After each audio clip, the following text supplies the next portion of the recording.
Welcome to the podcast of the Wizarding School for Composers. I'm your host, Dr. Joseph Soa, and as a composer and educator, I have seen firsthand how transformative the right tools and ideas can be for creative growth. Join us each episode as we demystify the craft of composition with accomplished guests and explore new approaches to enhance your creativity, productivity, and joy. Whether you're a seasoned composer or just starting out, this is the podcast for you. Let's get started. My guest today is composer, bassoonist, and teacher Brad Balliett. Brad is a freelance bassoonist that frequently performs with the Met, the New York City Ballet, and orchestras across the country. He's a founding member of Decoda, the resident ensemble of Carnegie Hall. He's also a member of new music groups such as Signal and Metropolis Ensemble, and he's on faculty at the Peabody Institute, the Juilliard School, and Musicambia. As a teaching artist, he leads composition and songwriting workshops in various community settings. Welcome to the show, Brad. Thank you, Joseph. It's nice to see you again, and thanks for having me on your podcast. We met a long time ago, right? It was in Paris, if I'm not mistaken. Is that right? Yeah, that's correct. I think it was in Paris that we met. It was the European American Musical Alliance. I think that was what we were doing. Yes, I refer to it affectionately as Counterpoint Camp. Always good to brush up on those essential skills. Absolutely. And then, related to that, you are a bassoonist and a composer. I'm kind of curious which for you started first. Did you start thinking I'm going to be a bassoonist as my career and then composing was a later thing, or what was the order of operations there? Good question. They began absolutely simultaneously, not bassoon, but sort of learning an instrument and composing. I think that I probably began those on exactly the same day. My first instrument was violin, and I remember from the time I started playing, I was making up tunes for myself. I remember sitting in my grandfather's music studio and playing on his piano, making up tunes with my twin brother, Doug, and trying out all the different instruments. So for me, music has always been just kind of an inclusive thing. Writing, playing, they go together hand in hand, sort of in the old-fashioned way that so many generations of musicians have done before me. Yeah. And it's definitely helpful to have those two things go hand in hand. What sort of benefit have you seen as a composer and as a performer to have these skills developing simultaneously?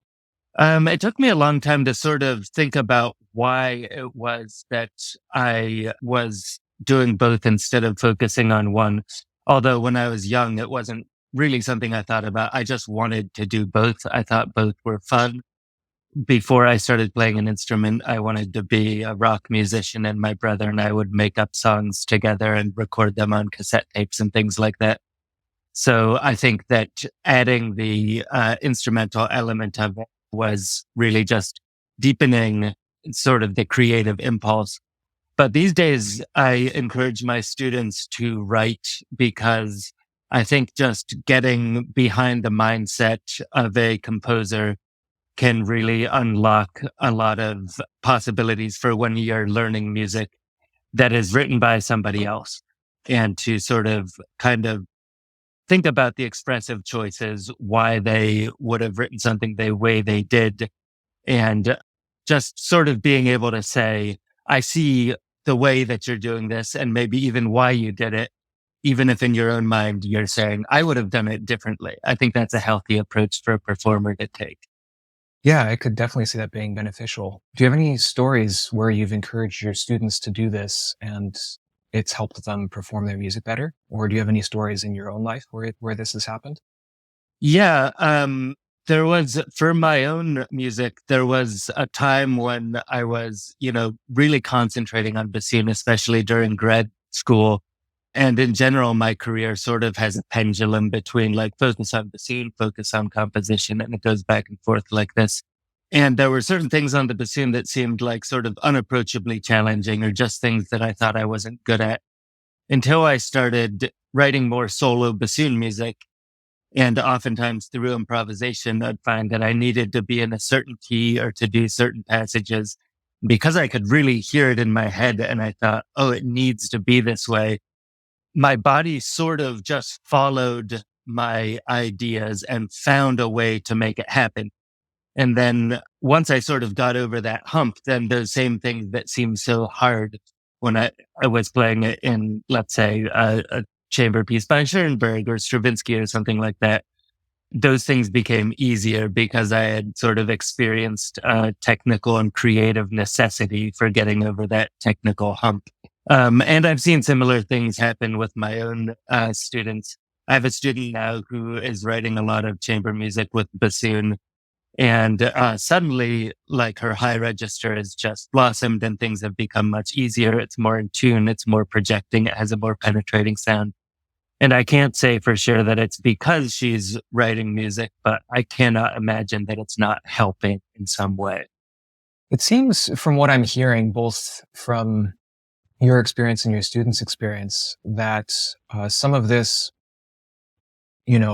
composing as a performer helps you take a more ownership of the music. Would that be a fair assessment? Absolutely. Both the music that I'm playing, also, I would say ownership of the instrument in both directions, both to understand what works really well on the instrument and also to gradually widen out the borders of what you consider to be standard playing. So there's things now that 10 years ago, if a composer had given me, I would have been tempted to use the word that no composer ever wants to hear: unplayable. I discourage anybody from ever using that word, and I scrupulously avoid it. Although certainly there are things that work better or less well. And of course, that related also to the idea that whenever possible, you should consider the person that's going to be playing your music and write in a way that's both comfortable and is going to make them sound good. Because when people are playing things that feel good and sound good, they're going to be more excited. They're going to play your music more places, and that's going to benefit everyone. Yeah, no, that makes a ton of sense. Let's talk about, related to this idea, let's talk about your participation in groups like Signal and Metropolis Ensemble and also Decoda. In these groups, you're going to be playing a lot of new music. What kinds of things do you see in terms of how composers are, writing for you? Let's start there. Like what sort of trends do you see in new music over the past, say, 5 years? It's a very difficult question to answer. I think it's one of the most exciting times to be a composer or a performer because so much of the dogma and trendiness around sort of what's current in new music is disappearing. And I think there's room on this scene for composers that want to write anything from music that's directly adjacent to pop music or pop styles and sort of what would traditionally be considered the avant-garde, including abrasive or dissonant music. So I've seen some of both in the past several years. And all of those groups play a lot of music by current students. And that's one of the great places to see the wide range of what people are excited about writing. And I'm thrilled that the divisions between these genres are slowly disappearing because it makes my life as a performer much more interesting and my life as a composer more exciting because a lot of the things that used to weigh on me as ideas of like, you should or shouldn't do this are fading away as well. So you can write a piece now that goes to a lot of different places and performers are capable and set up well to perform it and excited by the variety as well. That's very cool. I'm kind of curious too. Why do you think that that's changing? That, there's this greater aesthetic openness. I think it's mostly just because there are literally more people in the world now. Like in the 1950s, not only was there a smaller pool of people who were devoting their life to composition, but also there was a lot more gatekeeping, a lot more sort of decisions being left in the hands of a relatively smaller group of professors and tastemakers, conductors, performers. And as those pools of people become larger and more diverse as well, there's more room for people from a greater variety of interests and backgrounds to take part in it. That's a good thing. I would totally see that. Yeah. I do think that there is somewhat of a tension though, and I'm curious to hear your thoughts on this. The tension between, on the one hand, we want to be an inclusive profession. We want to, particularly help people who have been previously disadvantaged and also be embracing, a whole variety of like artistic expression on the one. So we want all of these things. On the other hand, I do get the sense that, you know, we are also a profession with standards. We would like to think that we can recognize what good music is and what bad music is, and we want to help people achieve the highest level of which they're capable. So how in this world of like less gatekeeping do you necessarily approach this task of curation? I don't know if this question makes complete sense. Do you sort of, is this making sense? Of course, yeah. I know that this is something that's on a lot of people's minds, and a lot of people have very strong opinions on it. I don't think that there's any right thing in this case. I can only speak from my point of view and share my opinion that it is like living through the experience of playing new music. We have such a slanted viewpoint that has to do with everything that's going on in our lives, both personally and professionally. And there have been so many instances throughout music history of performers and audiences betting on composers and saying this is excellent and will be around forever. And a lot of times they're right, and an equal or greater number of times that music disappears or doesn't stand the test of time. I decided a long time ago, I'm not really in the business of saying what should or should not be performed. If something is programmed, I'm going to do absolutely my best to realize the composer's intentions, to make it convincing, and to do exactly what they're asking of me. It doesn't mean I don't have my own personal tastes, and I might perform something and say, I don't enjoy this. But I wouldn't say, because of that, I don't think that this is good, or I don't think it's going to be around in 50 years or something like that. And everything is changing so quickly that it's becoming a very dangerous thing to make those kind of predictions at all. But it's fun and interesting. And especially as a performer, to promote music that you really believe in and try to give it as great a chance living out in the world as possible. But yeah, I try to avoid things like good music, bad music, even if there's things that I hear where I'm like, whoa, I would never do that in something that I wrote. But it's not my piece, not my place to say what you're going to write. Yeah, no, I think that that's totally fair. Let's talk about your music. Your bio mentions that you've received commissions from prestigious organizations like Carnegie Hall and Notre Dame University. Can you share some insights into your creative process when working on, major commissions like this? Yeah, I would guess that a lot of your guests sort of come to a screeching halt at this question, and they're like, okay, what do I say about something like as ineffable as the creative process? I'm somebody that draws a lot of inspiration from my other passions in life. I try to kind of bring them into my world as a musician, which I consider just one of my passions that I'm very, very fortunate, privileged, and happy to have supporting my, ability to buy food and make rent and all that stuff. But those things are really my starting point. And for a long time, it was literature and poetry. Nowadays, it's the natural world. I spend a long time thinking about how these things could be translated into sound. And I must admit that I'm still under the sway and influence of a lot of my own musical heroes. Elements of those things crop up in my music without me sort of intentionally putting them in. Just the same composers that I've been drawn to since the time I was 6 or 7 years old. I continue to gravitate towards that kind of language.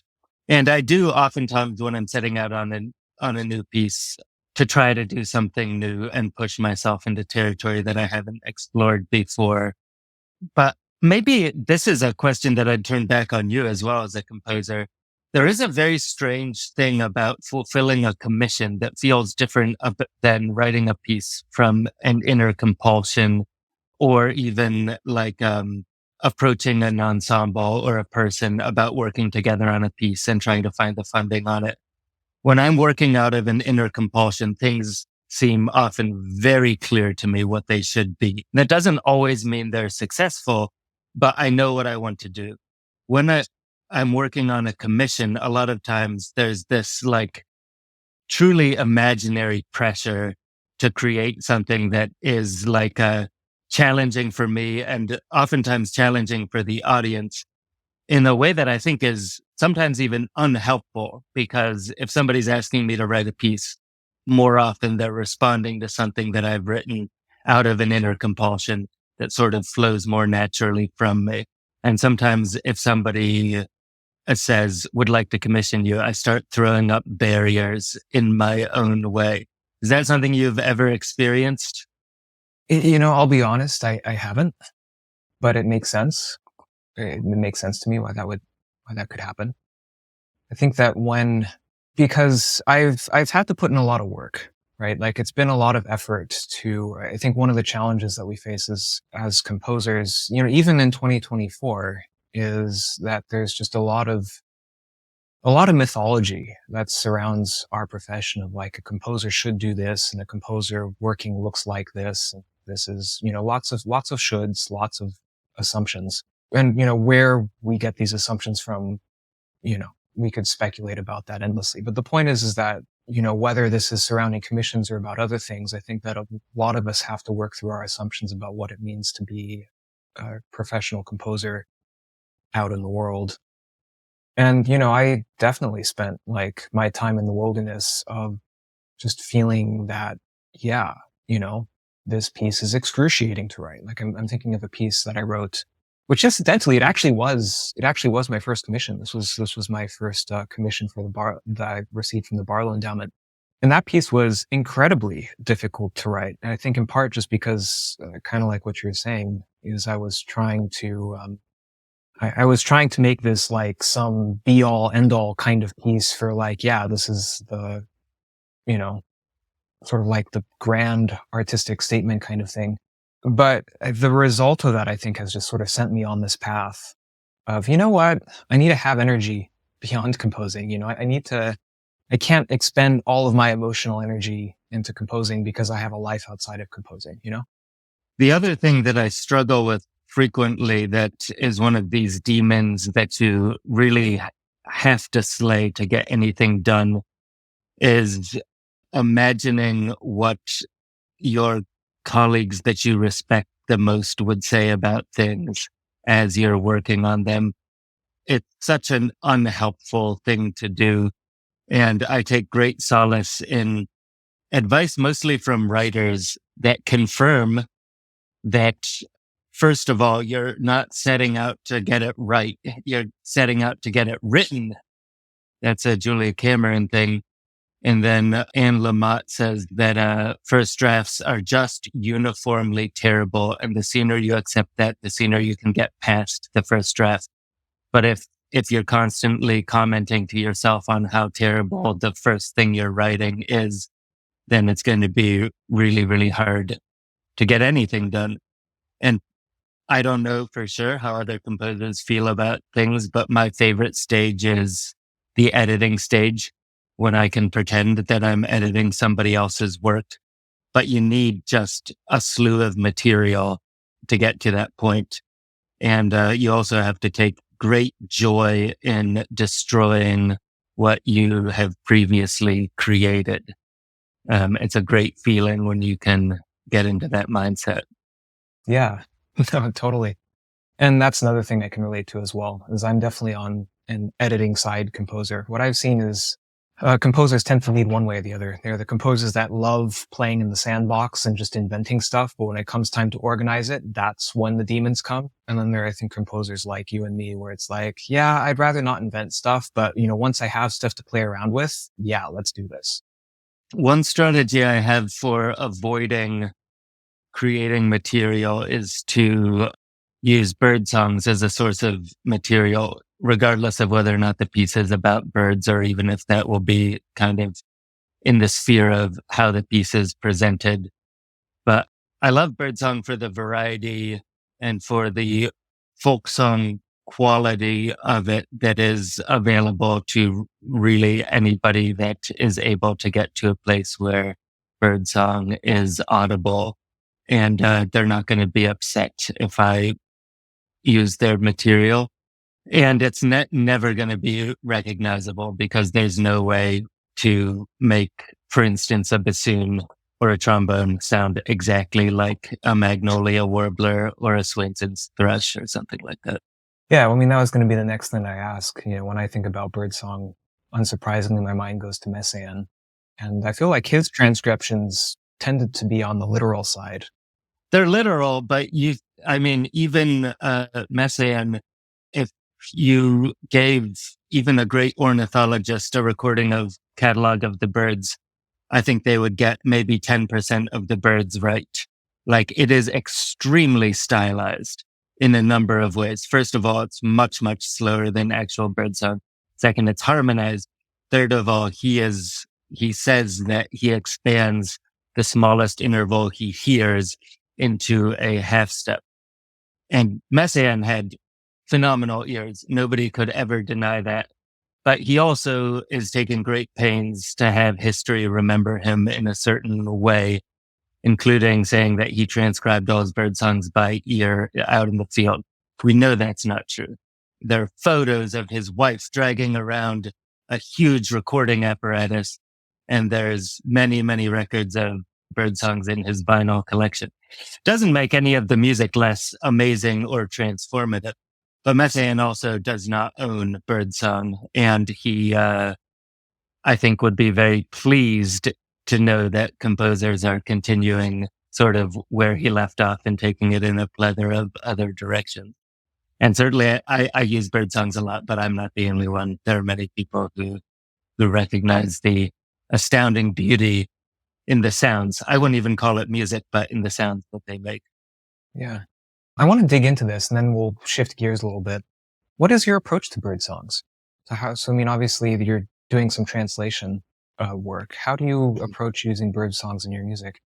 Mostly as melodic material to be explored, but a lot of different ways, from sort of transcribing what I hear when I'm in a forest as directly as I can, sort of gesturally following the pitches I hear, to making recordings, slowing them way down and painstakingly transcribing every tiny detail that's impossible to hear with human ears at the speed at which we process sound. And there's a lot of cool things about birdsong that are not directly transcribable on most of our instruments. On a string instrument, you can do a lot of swoops. Most birdsongs are really not quantized by pitch. There's a lot of glissando, a lot of portamento between the notes. So it's a fun challenge to sort of figure out how to transcribe that and sort of reflect what I might anthropomorphically call the personality of the bird. But most of the time when I'm writing, I will transcribe a group of calls and songs from a specific species of bird, and then just start playing them on the bassoon and improvising on them, record a ton of improvisations, listen through multiple times and decide which ones grab me musically as a listener, sort of setting aside the idea of what bird it is or what song it is, and then use that material as the starting point for a piece, and then let the material do what it wants to do. So the bird is giving me a melody. I'm taking the melody and letting my sort of less than conscious mind go places with it. And then I bring in the rational thought and sort of do the Stravinsky Scott style, like follow my taste and sort of the inherent things that the music wants to do and build from there.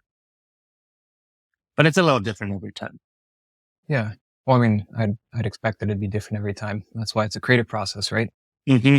Yeah.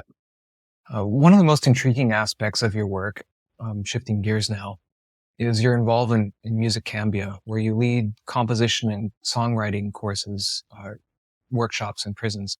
How did you get involved with the organization, and what's been the most rewarding part of working with incarcerated individuals? I appreciate the chance to speak about this a little bit because it's become a really big part of my career in a way that I couldn't have expected, when I was growing up and going through school. It started through the group that I work with called Decoda, which itself grew out of a fellowship at Carnegie Hall that's called Ensemble Connect. And a focus of that fellowship is bringing music into communities that matter the most to the people performing. So through that fellowship, we as a group had a lot of opportunities to perform in places where classical music is not always heard, including homeless shelters and retirement facilities, community centers for people with impaired vision or hearing, and some carceral settings like jails and prisons. A number of people in the group were particularly inspired by that work because it's very eye-opening and very rewarding. And not only is there an incredible amount of musical talent in carceral facilities, but also a lot of people with fascinating perspectives and a lot to say that are more or less ignored by society at large. So a few of my colleagues started their own projects to continue the work that we started through Carnegie Hall. Decoda goes down at least once a year to a prison in South Carolina for over a decade now for songwriting workshops. And another colleague, Nate Schramm, started Musicambia, which is the one you mentioned, through which I teach at Sing Sing and also at a host of other prisons around the country, including San Quentin and San Francisco and Allendale and South Carolina and a few others. The way the projects are set up varies from place to place. Sometimes they're week-long songwriting workshops that culminate in a concert of all the original material that we've written during the week. Other times, like at Sing Sing, we're seeing our students once or twice a month, sort of indefinitely. So those projects are more ongoing. And there's been a lot of really interesting results from that kind of sustained work. What are some of the most interesting results that you've seen? For one thing, just some amazing songs that have become like some of the most meaningful songs in my life that I'm singing all the time. Another is that people grow and become more adventurous in their own musical work. And a handful of students have become really adept composers and are writing, in my opinion, extremely high quality music. I've commissioned a number of pieces for bassoon. I have a recital in 2 weeks, and half of the program is music by my students from Sing Sing that I think is just absolutely wonderful music. And then I see other people that are maybe never going to be professional musicians or even really what we conservatory people would say like accomplished instrumentalists or composers, but they have used this work to transform their lives in other ways. Really simple things that we all know to be at the core of our art form, like collaboration, like focus and concentration, both in the creative process and in the performance process, getting over fears of being in front of crowds, public speaking, public performance, just setting yourself a task and finishing it. And these things have ripple effects, not only within somebody's own life, but within their own community, within our community of people that are not around them all the time, but come in frequently, and can even be helpful in helping somebody to become free or to have more opportunities when they re-enter society outside of the prison walls. I think that the transformative aspect of this is really inspiring. Have you witnessed any particularly transformative moments during your workshops? Many moments.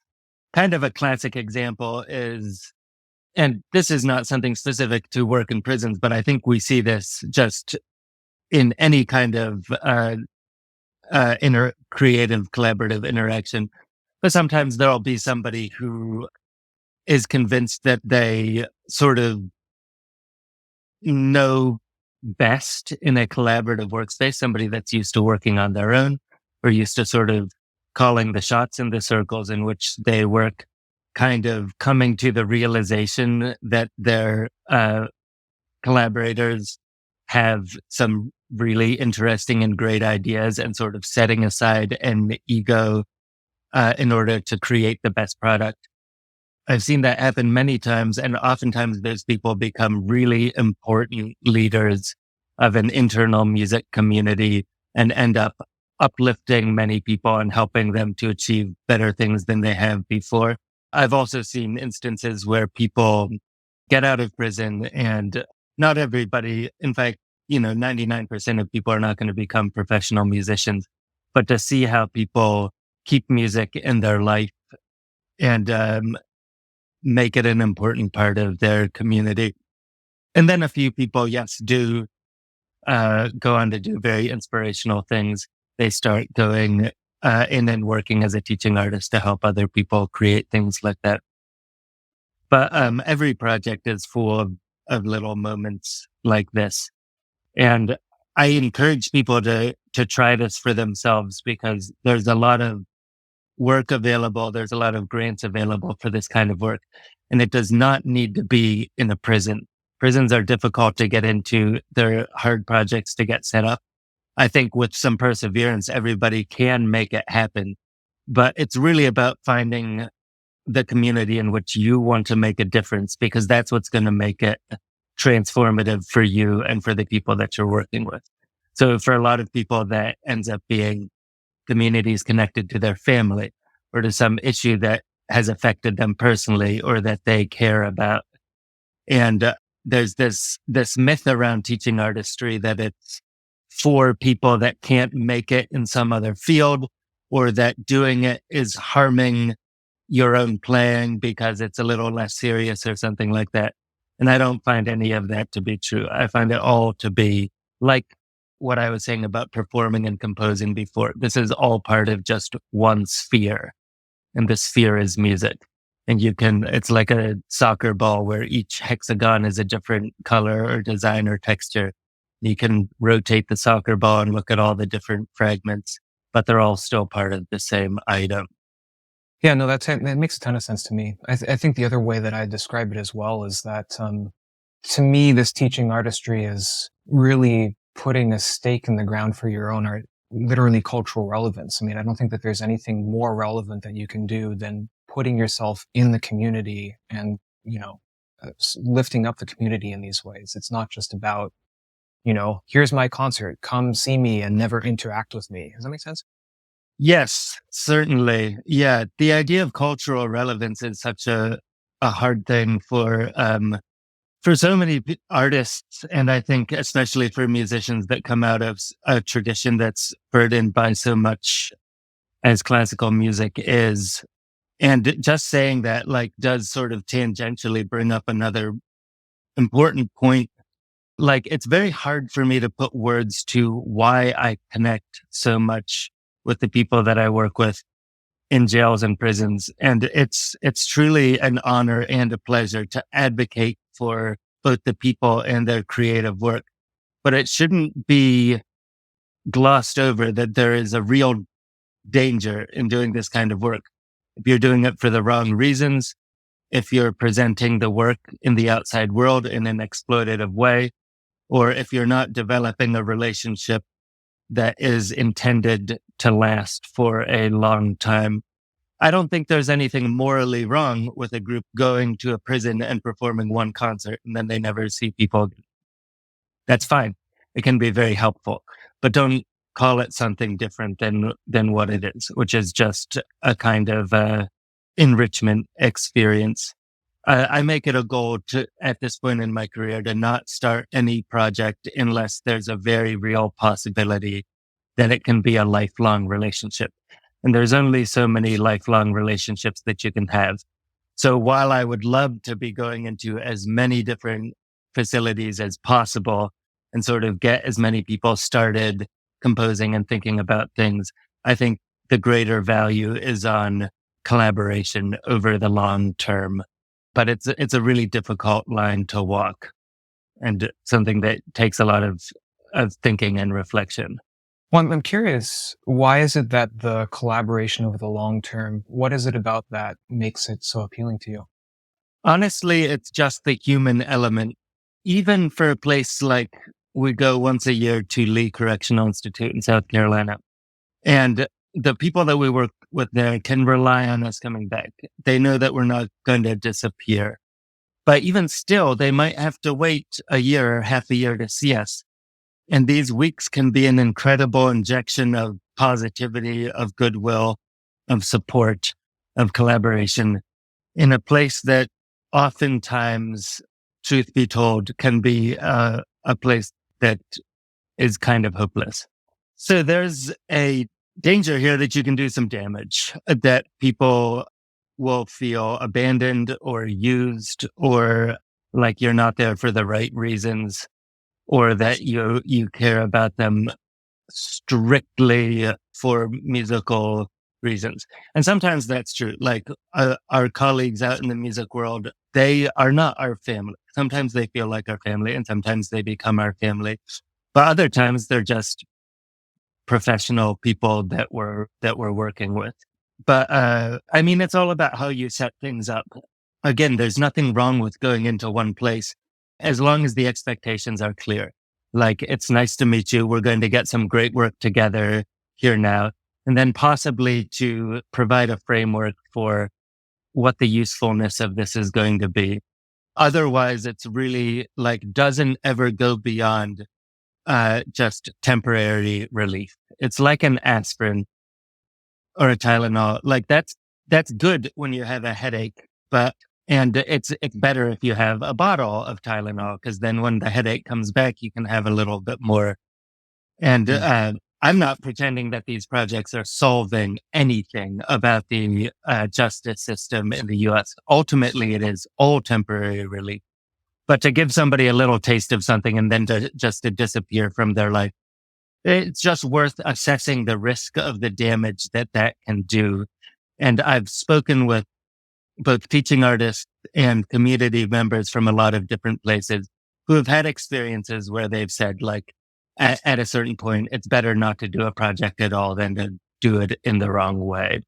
So I also don't have all the answers. It's just important to be mindful of these things, to talk with people honestly about the projects before, during, and after, to do surveys and take the feedback that you get very seriously, and be as responsible as you can with these kind of things. So it's never a project for you, but a project for us. So we're all benefiting from this ultimately. Yeah. Well, I think, whether you're talking in terms of, serving incarcerated individuals or any community, I think that that's the healthy, helpful mindset to have, is that it's not about you, it's about us. Shifting gears a bit and, taking that as our tangent, let's talk about your participation in the Decoda Chamber Music Festival. What makes the festival unique, and how does it foster community engagement through music? I think this is a rather unique festival. I'm sure there are other festivals out here that have similar goals, but it's a very different festival than the kinds that I went to during the summers in high school and college, which were really performance based. And I wouldn't trade those experiences for anything in the world. But I think what the Decoda Chamber Music Festival provides is just a little bit of real world experience for young people, instrumentalists that already know that they would like a career a little bit outside of the mainstream of what's advertised as what a life in music is going to be like as an instrumentalist when you're first starting out. So there is chamber music, lots of chamber music, rehearsals, side by side performances, and rehearsals with Decoda members, coachings. We'll often have a guest that's either a composer or an instrumentalist. But in addition to that, there's a lot of talking about what it means to be a leader in the classical music field, what sort of developing your own mission statement, your vision for what classical music could be in the future, and thinking about steps that you can take to move it along in that direction. And also just experience in just the very practical stuff that most musicians are eventually going to have to do, but there's not a ton of focus on in education, like creating an interactive performance for young people or for a community setting. Like, what are the best practices for talking about music and talking to an audience? How can you create an activity that's clear what you're trying to do and engaging without sort of always saying, okay, now we're going to do this, and the reason is this, but sort of like drawing people along with you in a natural way. So at this festival, there's plenty of time to practice that in kind of a safe setting, but also opportunities to actually try those things out in the community.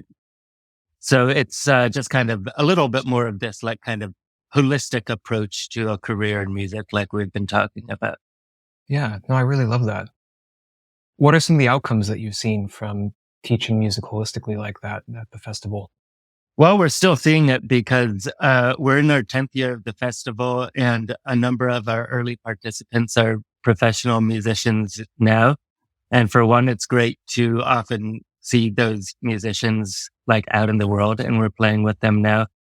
But I've seen them also starting some great programs of their own, or just really making the idea of teaching artistry or engagement or communication a central part of their career. It doesn't mean you have to go out and start a nonprofit, but it's more about an attitude shift, that everybody is creative, that we are in a unique position as people that are trained in music to help people that we come in contact with in our everyday life to develop a vocabulary to describe their musical ideas, and sometimes to get over the hump of starting to create their own musical ideas as well. I think that's kind of the best outcome we can hope for. And in a way, it is continuing to dissolve these kind of artificial barriers between genres of music.